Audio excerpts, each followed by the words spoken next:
혹시 이런 생각 해보신 적이 있나요? 하나님 앞에서 온전한 사람이 되기 위해서 내가 무언가를 더 해야만 한다고 말이죠. 그런데 성경은 우리가 성취해야 하는 의가 아니라 선물로 주어지는 의에 대해 이야기합니다. 오늘 기독교 신앙의 가장 중심에 있는 이 혁명적인 개념, 바로 하나님의 의에 대해 함께 깊이 들어가 보겠습니다. 사도 바울은 복음, 우리가 흔히 기쁜 소식이라고 부르는 이것이 그냥 좋은 이야기가 아니라고 말합니다. 복음이 강력한 이유는 그 안에 하나님의 의라는 정말 엄청난 진리가 담겨 있기 때문이라고 선포하고 있죠. 이건 정말 우리의 생각을 뛰어넘는 개념이에요. 자, 그럼 여기서 질문이 생기죠. 하나님 보시기에 의롭게 된다는 게 도대체 무슨 뜻일까요? 이것이야말로 오늘 우리가 파헤쳐볼 가장 핵심적인 질문입니다. 이 질문의 답을 찾기 위해서 우리는 몇 가지 단계를 거쳐볼 겁니다.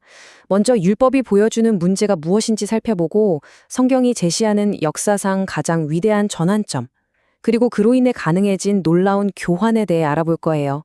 마지막으로 이 모든 은혜에 우리가 어떻게 반응해야 하는지까지요. 자, 하나님이 준비하신 해결책이 얼마나 놀라운지 제대로 이해하려면요. 먼저 인류가 마주한 근본적인 문제가 뭔지부터 알아야 합니다. 하나님 앞에 서려는 완전히 다른 두 가지 길이 있거든요. 바로 이 두 가지입니다. 왼쪽은 율법을 지키고 내 노력을 통해 스스로 만들어내려는 나 자신의 의입니다. 반면에 오른쪽은 나의 노력이 아닌 믿음을 통해 은혜로 거저 주어지는 하나님의 의죠. 완전히 다른 두 개의 길입니다. 성경은 이 점에 대해 아주 명확하게 선을 긋습니다.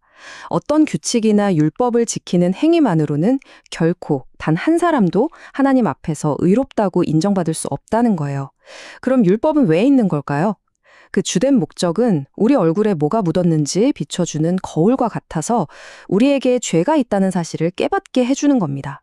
그러니까 인간의 가장 근본적인 실수는 하나님이 마련하신 방법을 받아들이는 대신에 어떻게든 내 힘으로, 내 노력으로 의의를 세우려고 고집하는 데 있다는 거죠.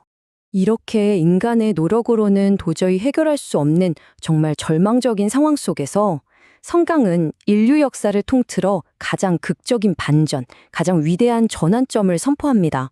결국 율법이라는 거울 앞에 서면 우리가 죄인이라는 사실만 분명해질 뿐이에요. 거울이 우리 얼굴을 닦아줄 수는 없잖아요?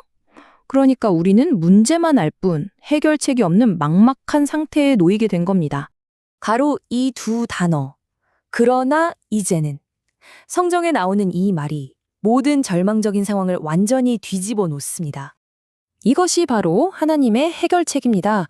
율법과는 전혀 상관없는 완전히 새로운 길, 즉 하나님의 의가 나타났다는 거죠.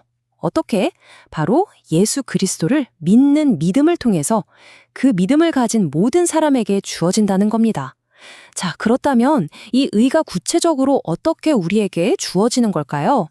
네, 하나님으로부터 오는 이 의가 실제로 어떻게 작동하는 걸까요? 성경은 이걸 정말 놀라운 개념으로 설명하는데요. 바로 선물, 그리고 위대한 교환입니다. 생각해보세요. 모든 사람이 예외 없이 다 하나님의 기준에 미치지 못한다면 이건 애초에 노력해서 얻을 수 있는 게 아니라는 뜻이죠. 그쵸? 그래서 이 의는 반드시 선물, 그것도 값없이 주어지는 선물일 수밖에 없는 겁니다. 여기서 칭의라는 아주 중요한 신앙 용어가 등장하는데요. 말이 좀 어렵게 들릴 수 있지만 쉽게 말하면 이런 거예요. 하나님이 죄인을 도덕적으로 갑자기 착한 사람으로 만드시는 게 아니에요. 오히려 법정의 판사처럼 죄인인 우리를 향해 너는 무죄다, 너는 의롭다라고 판결을 땅 내려주시는 법적인 선언이라는 거죠. 우리의 행위 때문이 아니라 오직 그리스도를 믿는 믿음 하나만 보시고 말입니다. 이 말씀이야말로 기독교 신앙의 가장 깊은 신비, 바로 그 위대한 교환의 핵심을 담고 있습니다. 정말 믿기 힘든 심오한 거래가 일어난 겁니다. 죄가 전혀 없으셨던 그분이 우리의 모든 죄를 대신 짊어지셨고 그 대가로 우리는 아무 공로 없이 그분의 완전한 의를 선물로 받게 된 것이죠. 그래서 신학에서는 이걸 전가된 의라고 부릅니다. 전가라는 말도 좀 어렵죠? 마치 누군가 내 은행 계좌에 내가 전혀 일해서 번 돈이 아닌 엄청난 액수의 돈을 그냥 입금해 준 것과 같아요. 내 돈이 아니었지만 이제는 법적으로 완전히 내 것이 된 거죠. 자, 이 놀라운 선물을 정말로 이해하게 되면요. 하나님과의 관계, 그리고 그분을 향한 우리의 반응이 근본적으로 바뀔 수밖에 없습니다. 성경은 이 두 가지를 아주 극명하게 대조하는데요. 한쪽에는 우리의 죄를 드러내 결국 우리를 정죄에 이르게 하는 정죄의 직분, 즉 율법이 있습니다. 하지만 다른 한쪽에는 우리를 하나님 앞에서 완전한 자로 세워주는 비교할 수 없이 훨씬 더 영광스러운 의의 직분, 즉 복음이 있는 거죠. 그러니까 핵심은 이겁니다. 이 모든 것이 전적인 선물이기에 여기에는 내가 이만큼 했다고 자랑할 만한 인간의 공로가 끼어들 틈이 전혀 없다는 거예요. 남는 것은 오직 감사뿐입니다. 이건 정말 중요한 포인트인데요. 진정한 회개란 내가 뭘 잘못했는지 그 죄의 목록을 줄줄이 나열하는 게 아니라는 겁니다. 그보다 하나님이 나를 위해 베푸신 그 압도적인 사랑과 은혜가 얼마나 큰지를 깨닫고 거기에 감격해서 반응하는 것. 하나님은 바로 그것을 원하신다는 거죠. 이것이 바로 복음이 우리에게 주는 궁극적인 자유입니다. 우리의 정체성은 더 이상 우리가 과거에 했던 실수나 지금의 연약함으로 결정되지 않습니다. 오직 그리스도께서 우리를 위해 이루신 일, 그분이 주신 의라는 선물 안에서 영원히 안전합니다. 결국 우리는 처음에 이야기했던 두 갈래 길에 대한 이 완벽한 요약으로 돌아오게 됩니다. 내가 노력해서 만든 의가 아니라 오직 믿음으로 하나님께로부터 선물로 받은 그 의를 가진 자로 하나님 앞에 서는 것. 이것이 바로 신앙의 목표인 것입니다.